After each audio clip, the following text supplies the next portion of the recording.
Chapter 1. The Death. You are listening at FameTV.info. Edited by Nyublia. Chu Jai died full of regrets and grievances, but he had no hope of correcting things, looking at that handsome, masculine face.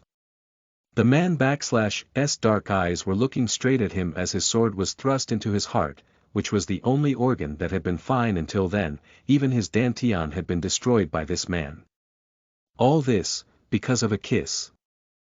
Chu Jai/'s voice was very soft, blood dripping from his beautiful lips. He caught that man/'s guilty look, and for a moment his heart seemed satisfied. Yet, behind this man was a very beautiful woman who had a look of cruelty and poison upon her face. Blood continued to trickle from his mouth.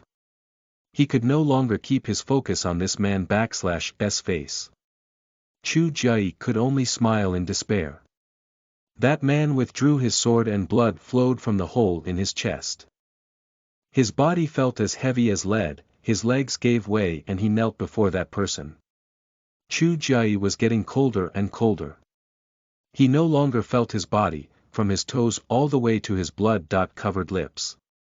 Then, when he thought his body would finally collapse, strong arms wrapped around him, supporting his weak body. You should at least merciful, and let me finally die. Chu Jai thought he was speaking normally, but his voice was so soft that he could hardly be heard even if powerful gods and demons were present at the site of his mortal battle. As this hateful man heard his words, the grip on his body became even stronger.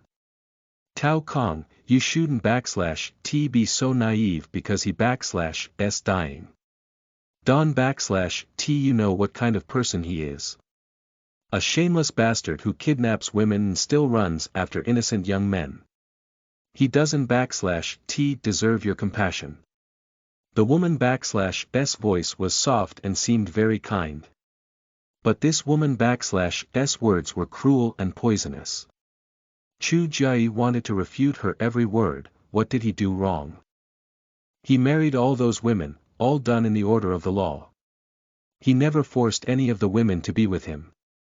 He didn't/t have to since he was rich, handsome and talented.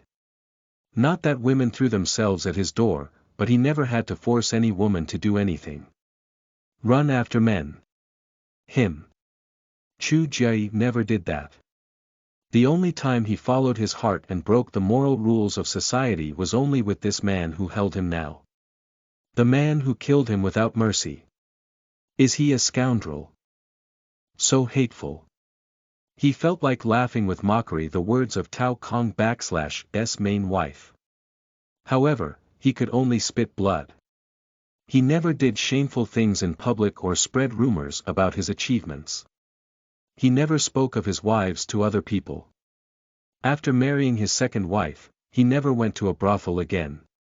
Hate. That was what he felt most in his last moments. Chu Jai did not know if his body trembled with hatred or the spasms of his life slipping away in the sand of time. His eyesight was becoming cloudy. He could barely feel Tao Kong/s arms around him, but that didn't/t matter. That kind of compassion didn't/t matter.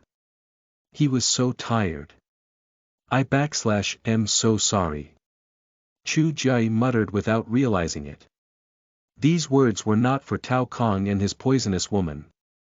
They were for his family and his wives, who would be dragged with him to hell. I/am sorry too. Tao Kong said hoarsely as if he was crying. Those were the last words Chu Jai heard before he died. He wanted to be full of energy again.